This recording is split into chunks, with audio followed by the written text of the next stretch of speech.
नमस्ते, नमस्कार, सलाम, प्रणाम, दंडवत बंदगी।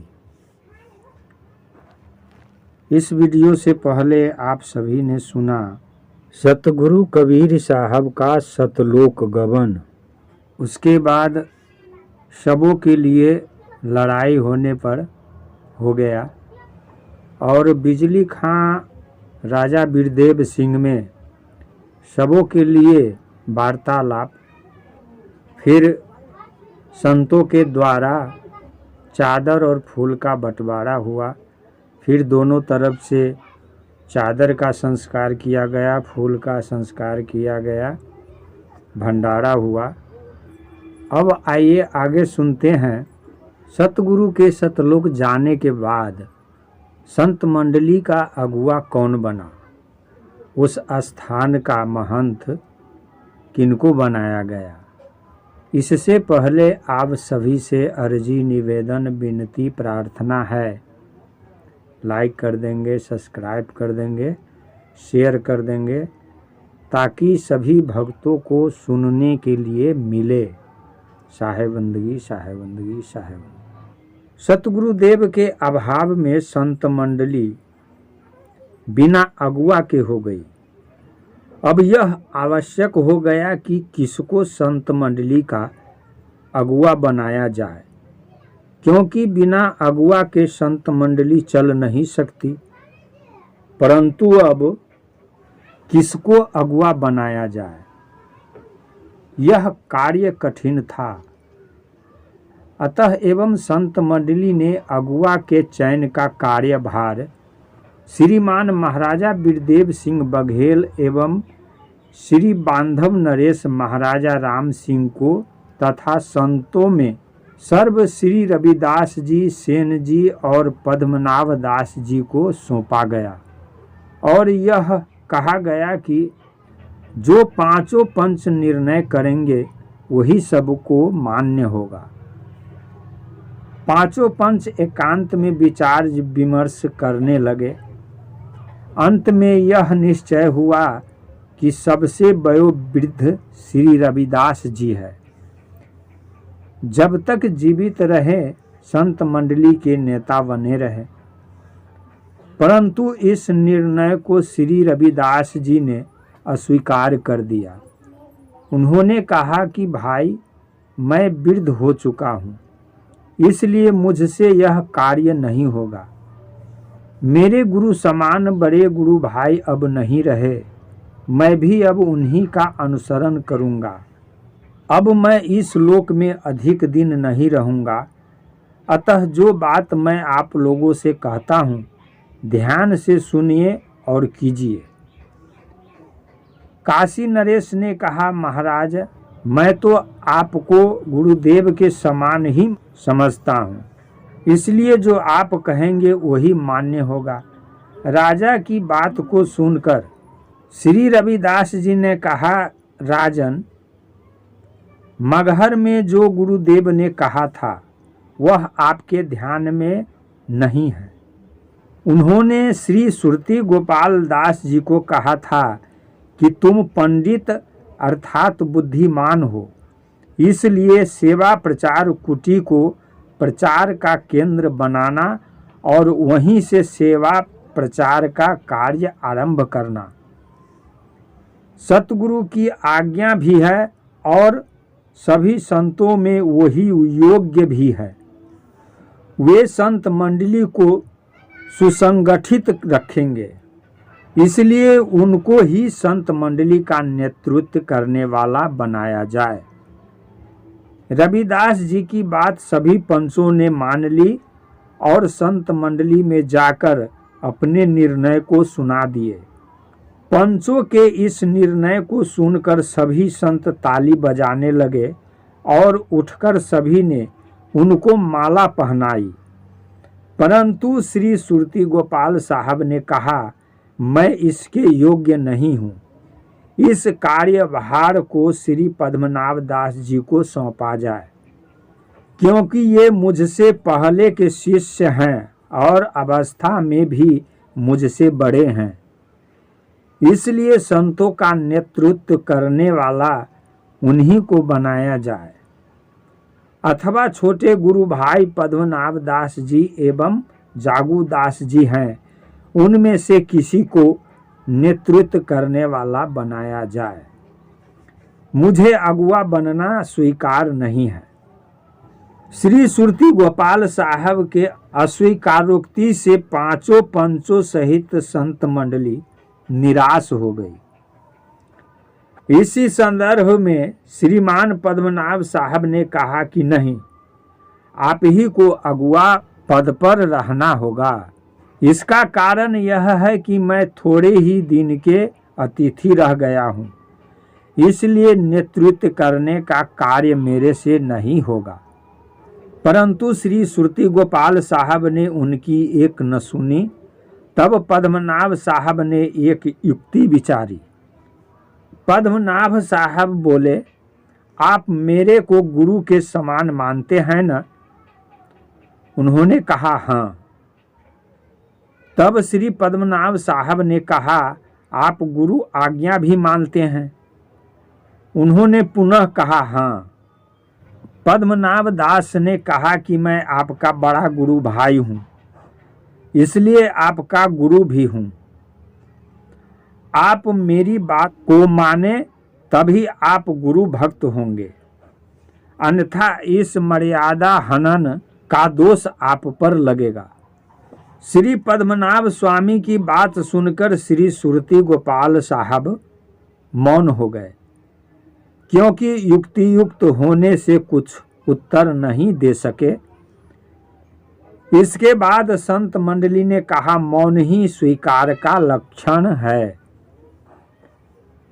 ऐसा कहते हुए सभी संतों ने उनको अपना अगुआ मानकर माला चंदन चढ़ाया। सर्वप्रथम राजा श्री बिरदेव सिंह ने उनके पैर को धोकर चरणामृत का पान किया। तत्पश्चात सभी संतों ने अगुआ की दृष्टि से व्यवहार का पालन किया। इस प्रकार सभी क्रिया विधि के बाद श्री सुरती गोपाल साहब ने उच्चासन से उतरकर सर्वप्रथम अपने चाचा गुरुओं एवं श्रेष्ठ गुरु भाइयों का चरण स्पर्श करके साष्टांग दंडवत किया। सभी ने उन्हें आशीर्वाद दिया और उसी दिन से सेवा प्रचार कुटी का कार्य आरंभ हो गया। संत मंडली पुनः देश विदेशों में घूम घूम कर सत्य धर्म का प्रचार प्रसार करने लगी, जो आज तक अबाध गति से किसी न किसी रूप में चला आ रहा है, जिसका मुख्यालय आज भी काशी कबीर चौड़ा आचार्य गादी है और वह पूर्ण रूप से कार्यरत है।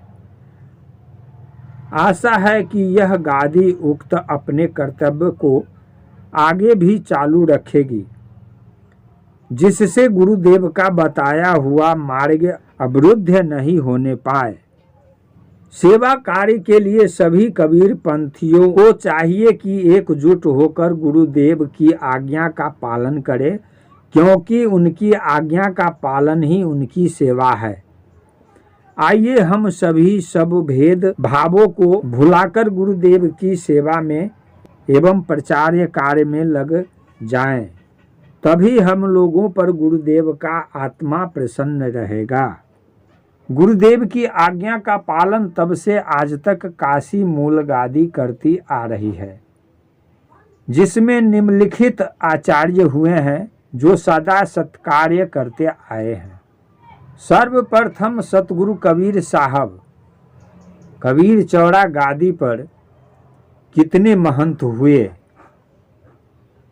सबसे पहले तो साहब थे, कबीर साहब थे।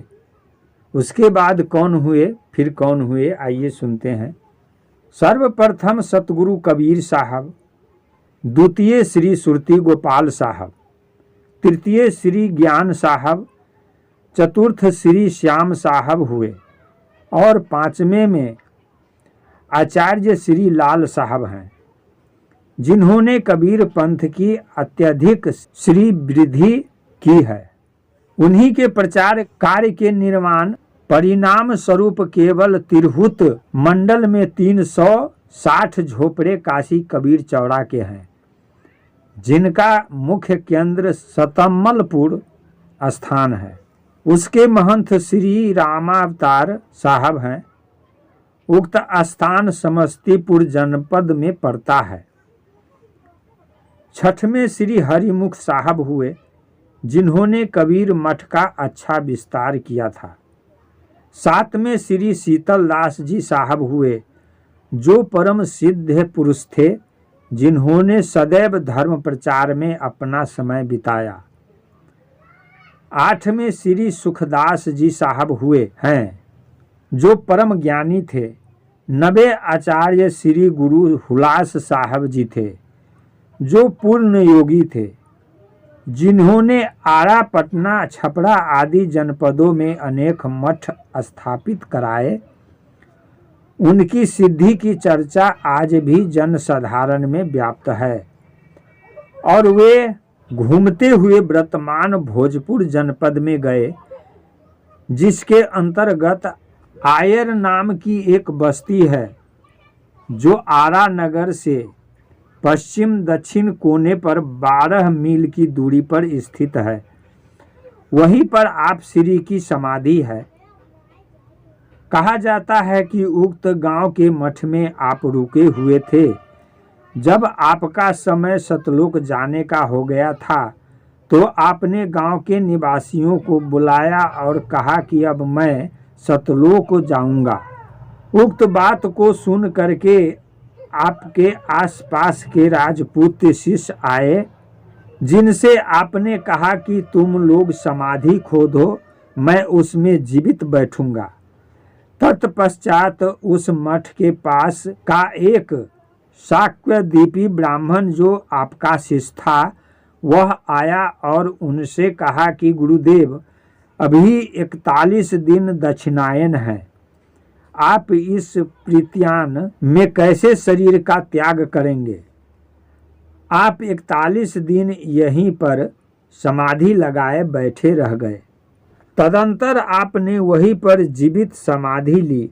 आपका वहाँ इतना प्रभाव था कि आसपास के 25 गांव के हिंदू और मुसलमान सभी आपके शिष्य हो गए थे।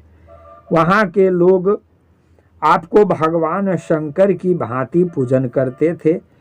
आपका एक मंदिर वहाँ पर बना हुआ है, जिसको हमारे बड़े गुरु भाई श्री राम सागर दास जी साहब ने बनवाया है।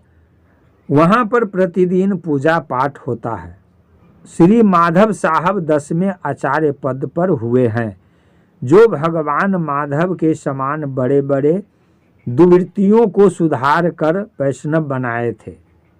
ये 11वें आचार्य श्री कोकिल साहब हुए हैं, जिनको संसार अच्छी प्रकार से जानता है और वे परोपकारी संत थे। 12वें आचार्य श्री रामदास जी साहब हुए हैं, जो अहरनिश स्वरूप में लीन रहते थे। 13वें आचार्य श्री महादास साहब हुए हैं, जो ज्ञान वृद्ध कहे जाते थे। 14वें श्री हरिदास जी साहब हुए थे, जो परम संत सुने जाते हैं। 15वें आचार्य श्री शरणदास जी साहब हुए हैं, जो प्रकांड विद्वान थे, जिनके शिष्य श्री राम रहस्य साहब दार्शनिक व्यक्ति हुए हैं, जो गया नगर में रहते थे, जिनका बनाया हुआ स्थान आज भी गया टेकारी रोड में विद्यमान है। श्री शरण साहब ने देश देशांतरों में सत धर्म का खूब प्रचार किया।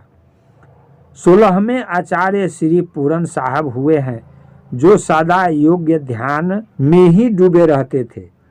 17वें आचार्य श्री निर्मल दास जी साहब थे, जो सदैव एकांत सेवी थे, जिनसे प्रभावित होकर बड़े बड़े लोग आपके शिष्य हो गए थे। 18वें आचार्य श्री मानसिद्ध शिरोमणि श्री रंगी दास जी साहब हुए हैं, जिनकी ख्याति सुदूर देशों में फैली हुई है। आपने उत्तर प्रदेश, राजस्थान, गुजरात और बिहार आदि प्रांतों में जाकर अनेक मठों की स्थापना की। आप बड़े प्रभावशाली थे। आप जो कहते थे वही होता था। आप प्रायः भारत के पूरे क्षेत्रों में भ्रमण करते रहे। रीवा नरेश एवं काशी नरेश आपसे बहुत प्रभावित रहे। 19वें श्रीमान गुरु प्रसाद साहब हुए हैं, जो बड़े शक्तिशाली पुरुष थे, जिन्होंने मठ की विशेष गरीबी को दूर कर दिया था।